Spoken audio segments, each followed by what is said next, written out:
இப்போ நான் 2 வருடங்களில் வாழ்க்கையில் சர்ருன்னு மேலே வந்தேன் இல்லையா? இதுக்கு காரணம் அதிர்ஷ்டம். சில பேரை உங்கள் வளர்ச்சிக்கு காரணம் அதிர்ஷ்டம் தான் அப்படின்னு சொன்னால், அதிர்ஷ்டமா அப்படின்னு அவங்களுக்கு பயங்கர கோவம் வரும். என் ஹார்ட் ஒர்க் என்னன்னு தெரியுமா? நான் எவ்வளோ நேரம் உழைக்கிறேன்னு தெரியுமா? என்னோட முயற்சினா என்னன்னு தெரியுமா? நான் இதுக்காக இழந்த தியாகங்கள்லாம் என்னன்னு தெரியுமா?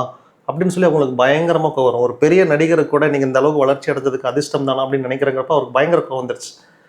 என்ன கேட்டால் நானுமே இந்த அளவுக்கு இருக்கிறது அதிர்ஷ்டம் தானே ஒழிய, நிச்சயமாக சொல்லுங்கள், இந்த உலகத்தில் நான் மட்டும்தான் உழைக்கிறேனா? நான் மட்டும்தான் தியாகம் பண்ணுறேனா? நான் மட்டும்தான் சாப்பிடாம வேலை செய்கிறேனா? நான் மட்டும்தான் ராத்திரி பகல்னு வேலை செய்கிறேனா? இல்லவே இல்லைங்க. இந்த மாதிரி லட்சக்கணக்கில் கோடிக்கணக்கான பேர் குடும்பத்தை விட்டுட்டு வெளிநாட்டில் எங்கேயோ குடிசையில் தங்கி ரவ்வும் பகலும் வேலை செய்கிறாங்களே, கட்டடத்தில் தொங்கிட்டு வேலை செய்கிறாங்களே, அவங்கள விட நாமெல்லாம் உழைப்பு அதிகமாக உழைச்சிட்டோம். அப்படிலாம் இல்லைங்க. நீங்கள் சென்னையில் சினிமா துறையில் போராடுறவங்களோட ஒவ்வொருத்தவங்க லைஃப் ஹிஸ்ட்ரி நீங்கள் எடுத்து பாருங்களேன். பிளாட்ஃபார்மில் படுத்துட்டு கிடைக்கிறத சாப்பிட்டுட்டு என்னைக்காவது ஒரு நாள் நமக்கு வாழ்க்கை மாறிங்கிற நம்பிக்கையில் 7 வருஷம் 12 வருஷம் உழைச்சி உழைச்சி உழைச்சி தேஞ்சு போய் எவ்வளோ அறிவு எவ்வளோ திறமை, காலில் செருப்பு கூட இல்லாமல் வேலை செஞ்சுட்டு இருக்காங்க. ஈவன் வெற்றிமாறன் கூட அப்படி தான் இருந்தார் தெரியுமா? அப்படியெல்லாம் இருந்தவங்க தான் இன்னைக்கு உழைச்சி இதுக்கு மேலே வந்திருக்காங்கன்னா அதிர்ஷ்டம் உங்களுக்கு சப்போர்ட் பண்ணுதுன்னு அர்த்தம்.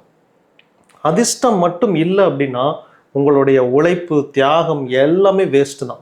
இது உண்மை. இன்னைக்கு சூப்பர் ஸ்டார் இதை ஒத்துக்கிட்டார். சூப்பர் ஸ்டார் சொன்னார், கமல்ஹாசன் இருக்கிற இண்டஸ்ட்ரியில் நான் நம்பர் 1 இருக்கிறேன் அப்படின்னா இது அதிர்ஷ்டம் அப்படின்னாரு. உண்மை. அதனால தான் இன்றைக்கி அவர் ஆன்மீகவாதின்னு தூக்கி வச்சு கொண்டாடுறோம். அவர் தன்னை உணர்ந்துட்டார். கமல்ஹாசன் இல்லாத என்ன எங்கிட்ட இருக்குது, அவர் அழகு என்னை விட அதிகமாக இருக்கிறாரு, திறமை மொழி எல்லாத்துலேயுமே டெக்னாலஜி வைஸ் கமல்ஹாசனை நீங்கள் அடிச்சிக்கவே முடியாது. அந்த அளவுக்கு மல்டி டேலண்ட் வெர்சடைல் டேலண்ட் பர்சனாக இருந்தும் இன்னைக்கு சூப்பர் ஸ்டார் நம்பர் 1 இருக்கிறார்.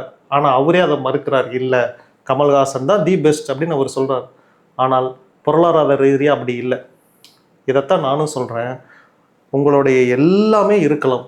நானுமே இன்றைக்கி ராத்திரி பகலாக உழைக்கலாம், உங்களை விட அதிகமாக உழைக்கலாம், நிறைய வேலைகளை செய்யலாம், இல்லைன்னா சொல்ல. இதெல்லாம் ஒரு பட்சம்தான். அதிர்ஷ்டத்தை உங்கள் பக்கம் இழுக்கணும். இதுக்கு என்ன செய்யணும் அப்படின்னா, நீங்கள் பிரம்ம முகூர்த்தத்தில் எந்திரிக்கணும். நிச்சயமாக உங்களுக்கு கடவுள் நம்பிக்கை இருக்கணும்.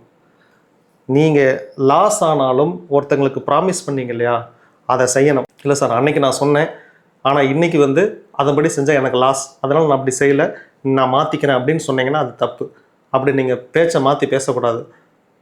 உங்கள் மனசறிஞ்சு நீங்கள் யாருக்கும் துரோகம் பண்ணக்கூடாது.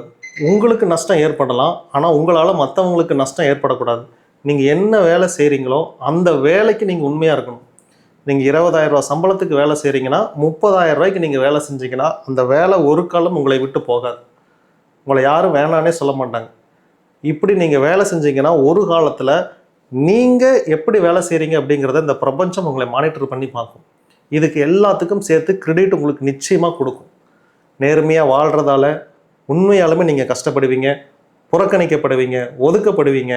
இவன் பொழைக்க தெரியாதவன் அப்படின்னு இந்த வார்த்தை அவச்சொல்களெல்லாம் உங்கள் காதுகளை நீங்கள் கேட்க நேரிடும். எல்லாம் நடக்கும், இல்லைன்னு நான் சொல்லலாம். ஆனால் நீங்கள் நிம்மதியாக இருப்பீங்க. அவங்களுக்கெல்லாம் ஹார்ட்டை பிளந்து நெஞ்சை பிளந்து ஆப்ரேஷன் பண்ணியிருப்பான், காலில் பிளேட்டு வச்சுருப்பான், நல்ல காரு ஆனால் நடக்க முடியாது, பெரிய பங்களா ஆனால் நிம்மதியாக தூக்கம் இல்லை, மாத்திரை போட்டால் தாங்க தூக்கம் அப்படின்னு இருக்கும். இப்போ கம்பேர் பண்ணி பார்த்தீங்கன்னா இல்லைப்பா, உண்மையாலுமே நான் சொல்கிறேன், படுத்தா தூங்கிடுவேன் நான். அது எங்கேயா இருந்தாலும் சரி, எப்போயா இருந்தாலும் சரி. இப்போ தூங்கினா கூட இப்போ நான் தூங்கிடுவேன். இதுதான் முக்கியமே தவிர பெரிய மாட மாளிகைகளை வாழ்கிறதுக்கு பேரெல்லாம் வாழ்க்கையும் இல்லை, அதுக்கு அர்த்தமும் இல்லை.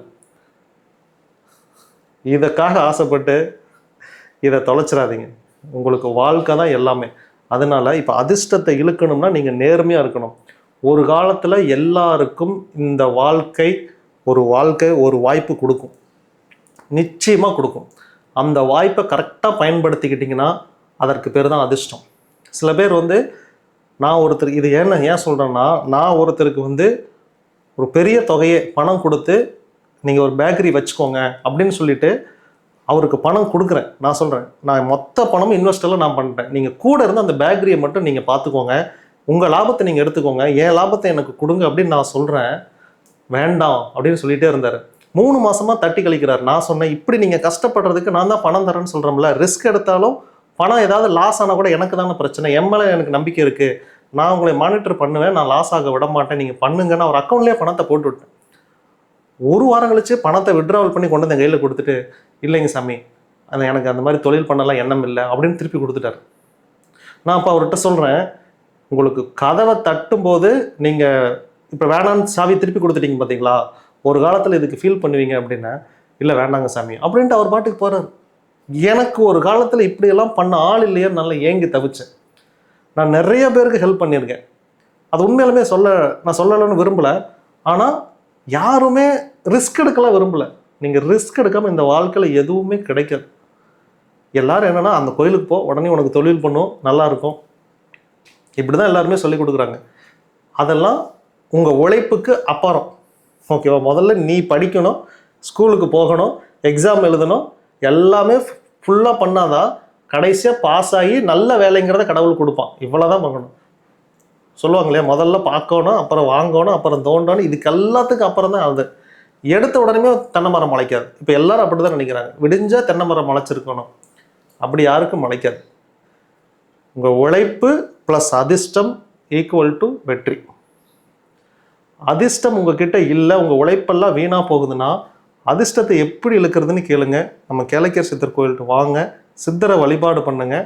அதிர்ஷ்டத்தை இழுக்கக்கூடிய பொருட்கள்லாம் இருக்குது. அதெல்லாம் நீங்கள் வாங்கி பிரயோகப்படுத்தினதுக்கப்புறம் நிச்சயமாக உங்களுக்கு வாழ்க்கையில் முன்னேற்றம். என்ன சார், இந்த பொருளெல்லாம் வாங்கி நான் கூட வச்சுக்கிட்டேன்னா எனக்கு வெற்றி கிடைச்சிருமா? நான் ரசமணி போட்டிருக்கேன், ஒரு வெள்ளி பிரேஸ்லெட் போட்டிருக்கேன், துளசி மாலை போட்டிருக்கேன், பொட்டு வச்சுருக்கேன், தலைப்பாக கட்டியிருக்கேன்.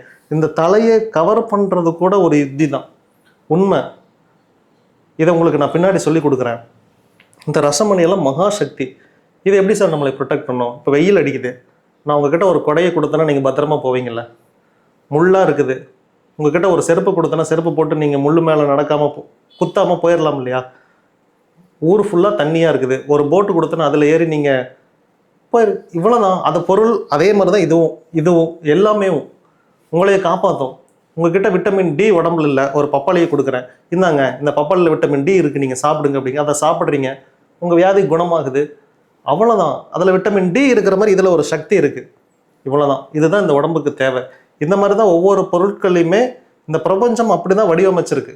இதை மூட நம்பிக்கைன்னு தப்பாக அவங்க காதில் திணிச்சிருக்காங்க. மூட நம்பிக்கையில் இல்லை. இப்போ கொடை நான் சொன்னீங்க, கொடையே இல்லைன்னு இமேஜின் பண்ணிக்கோங்க.